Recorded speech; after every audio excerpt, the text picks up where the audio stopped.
These scientists have made the incredible discovery that aliens from a planet far away are the creators of human beings. But what happens next horrifies them. Two scientists named Elizabeth Shaw and Charlie Holloway are exploring ancient drawings in a cave when they come across one that appears to show a man pointing toward a particular star system. Elizabeth and Charlie are pleased as this drawing is exactly what they were expecting to find. Next, Elizabeth is in hibernation aboard a spaceship named Prometheus, which is traveling deep into the cosmos. An android named David watches her dreams as she sleeps. In the dream, Elizabeth's dad tells her that people go to heaven after they die, and she asks how he knows this. He replies that it is what he chooses to believe. David performs menial tasks on the spaceship while the crew is in hibernation. He also uses the time to learn all human languages throughout history to their very roots. The spaceship reaches its destination, and the woman who is in charge of the ship, Meredith Vickers, awakens from her hibernation. She instructs David to awaken the rest of the crew. In addition to Elizabeth and Charlie, the crew includes Fifield, Ford, Milburn, Ravel, Chance, and the ship's captain, Janek. They are all experts in different scientific fields. A briefing is arranged for the crew of the Prometheus, during which they see a holographic presentation from Peter Wayland, CEO of Wayland Corporation, the company funding this voyage. Wayland explains that Elizabeth and Charlie convinced him that they might finally have the answer to where humans come from, and that is why he agreed to fund this mission. He also adds that by the time they see this message, he will already be dead. Next, Charlie and Elizabeth take the stage and explain that they found the same drawing of a particular star system in artifacts from many different civilizations across human history. When they investigated the star system in reality, they discovered that it has a sun which is much like the one Earth orbits, and a planet that is perfectly capable of supporting life, the planet where the Prometheus has arrived today. They believe that the drawings were a form of invitation from the aliens. Elizabeth further adds that she thinks these aliens are the ones who created humans in the first place. Milburn asks what proof she has for this, and she simply replies that it's what she chooses to believe. Next, Vickers meets with Elizabeth and Charlie in private and reminds them that she is in charge of the ship and the mission. She orders them that if they manage to locate the aliens, they will not make any kind of contact with them. Their job is to report back to her. Elizabeth and Charlie aren't happy about this, but because Vickers is from Wayland, the company funding the mission, they have to comply. David tells Charlie and Elizabeth that he has deconstructed all human languages to their roots, so if they find the aliens, he will be able to speak with them. The Prometheus arrives at the alien planet, which is full of gigantic mountains. The atmosphere of the planet is similar to Earth, except carbon dioxide content is too high to breathe for more than 2 minutes. During entry, Charlie notices 2 straight lines leading to a giant structure, and Janek lands the ship there. The crew suits up and heads out toward the giant structure. Analysis of the structure reveals that it is hollow, and the crew decides to venture inside. Janek and Vickers observe it all through the helmet cameras of the crew members. Fifield sends out drones which map the giant structure, and it is revealed to be much bigger than anticipated. After traveling deeper into the structure, the crew arrives at a place where the carbon dioxide disappears and the air becomes breathable. They all take off their helmets. Next, David finds markings on a wall, and he strokes them in a particular way that activates a holographic memory. The memory shows a bunch of aliens running from something, and one being left behind and getting decapitated by a door. The crew follows the memory and finds the body of the alien.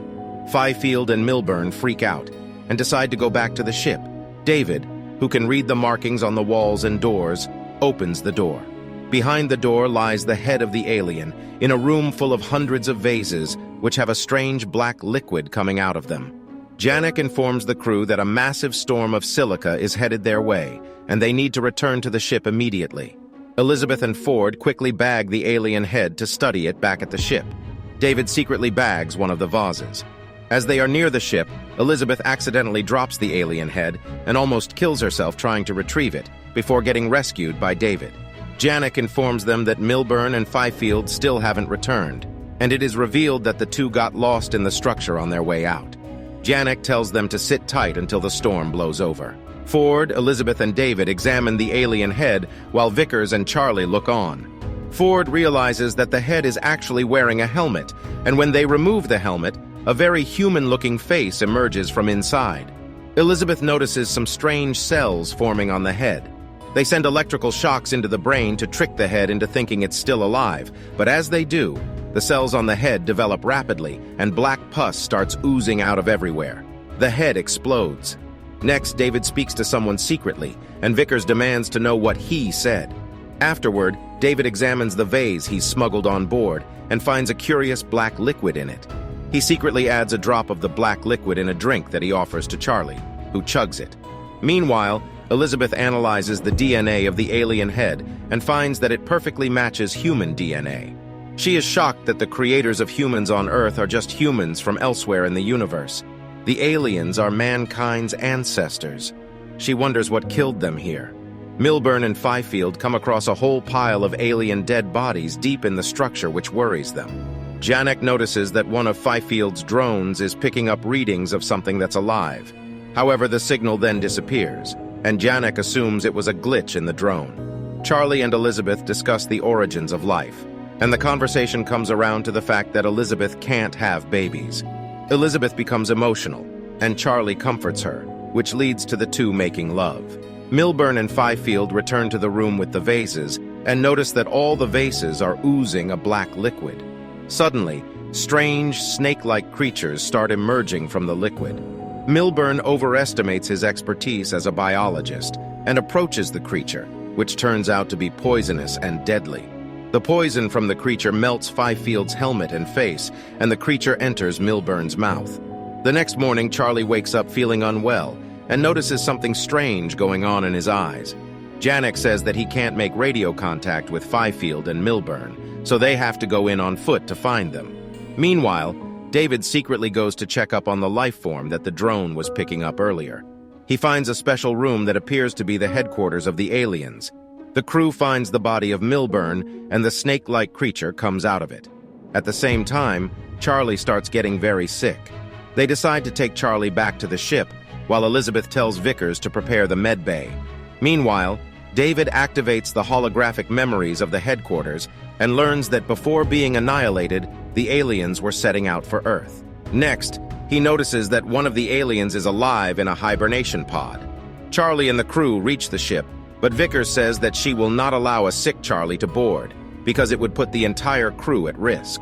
Janek and Elizabeth argue, but Charlie realizes he is far too sick, and Vickers is right. He forces Vickers to use a flamethrower and set him on fire. Elizabeth is horrified at the sight of her lover in flames and passes out. Elizabeth wakes up in the med bay, and David informs her that a scan has revealed she is 3 months pregnant. He asks her if she and Charlie had intercourse before he died. Elizabeth says that that is impossible, because for one thing, she can't have babies, and for another, the intercourse was mere hours ago, not 3 months. David says the fetus is not quite human. Elizabeth panics and tells David to remove it, but he says they do not have the personnel for such a procedure. He says the best option is to put Elizabeth back in hibernation. She resists, and he gives her a sedative and knocks her out. Next, 2 crew members arrive to put Elizabeth in hibernation, but she fights them off and escapes. She arrives at a high-tech medical pod in Vickers' room that can automatically perform surgeries. The pod cannot perform a C-section because it is calibrated for males, but Elizabeth simply asks it to remove a foreign body from her abdomen. The pod performs the surgery and removes an alien baby from her stomach. Afterward, Elizabeth decontaminates the pod, killing the alien baby. Janek notices that Fifield is right outside the ship and sends some crew members to investigate. It is revealed that Fifiedel is actually severely infected and mutated. He begins attacking and killing members of the crew until Janek and Chance arrive and set him on fire. Meanwhile, Elizabeth arrives in the ship's laboratory and finds Wayland there, alive and well. Wayland reveals that he intends to meet the aliens. He believes that since they created humans, they will know how to prevent their deaths. He wishes to learn the secret to immortality. Elizabeth says that this place is not what they thought it was, and all the aliens are dead, but David reveals that he has found one alive in hibernation. Wayland invites Elizabeth to come with him to speak to the alien. Janek arrives and tells Elizabeth that this place is not the home of the aliens, but some kind of military installation where they were creating biological weapons of mass destruction. That's what all the vases are. However, the weapons turned loose and killed them all instead. Elizabeth says she is going to speak to one of the aliens, and Janek reminds her that his first priority is making sure none of these alien weapons reach Earth. Vickers arrives to see Wayland, who is revealed to be her father. She is upset that her father refuses to accept his own mortality and give his empire to her. Elizabeth, Wayland, Ford, and David set out to meet the alien. They arrive at the headquarters of the aliens, and Elizabeth notices thousands of the vases there. David reveals that it's a cargo hold. David tells Wayland he can remove his helmet in this part of the ship.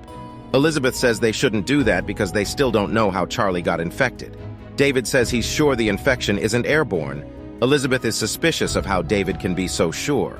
Meanwhile, Janek realizes that the giant structure is actually a massive spaceship.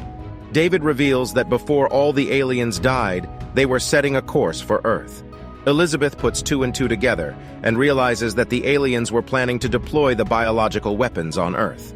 David awakens the alien from hibernation, and Elizabeth asks David to ask the alien why his kind were trying to kill human beings on Earth. Wayland tells her to shut up and tells David to ask the alien his question instead. David speaks to the alien in another language, and the alien proceeds to rip his head off and kill everyone, except for Elizabeth, who escapes. Janek and Vickers see all this and decide to leave the planet. The alien activates the giant ship and sets a course for Earth. Elizabeth informs Janek that the alien ship is taking the biological weapons to Earth, and it must be stopped. Janek says that the only way to do that is to crash the Prometheus into the alien ship. Vickers is not on board with the idea, and Janek tells her that he will deploy a life support pod and she can leave. Vickers leaves, and Janek, Ravel, and Chance sacrifice their lives, crashing the Prometheus into the alien ship to save Earth. The alien ship falls and crushes Vickers. It almost crushes Elizabeth, but she is saved by a high mound above her. Elizabeth walks into the life support pod, and the high-tech medical pod from earlier is inside it. She learns that the alien baby removed from her stomach did not die and has grown to a huge size. David warns Elizabeth over radio that the other alien is coming to kill her. When the other alien arrives, Elizabeth opens the door to the medbay and lets the two aliens fight while she escapes. The baby alien kills the human alien. David contacts Elizabeth and says that there are more alien ships on this planet and he can operate them, hence they can go home. Elizabeth rescues him but says that she does not want to go back home. She wants to go to the home of the aliens. David asks why she wants to do that. She says that the aliens created humans and then changed their minds and decided to destroy them. She wants to know why. David says he doesn't understand why she wants to know. And Elizabeth replies that it's because he's a robot and she's a human. They both take off from the planet. Back in the medbay, a completely new kind of alien emerges from the other alien's body. It has a long head and incredibly sharp teeth. The end. Thank you for watching. Be sure to like our channel and subscribe if you enjoy content like this. Also, let us know what movie you would love us to recap for you.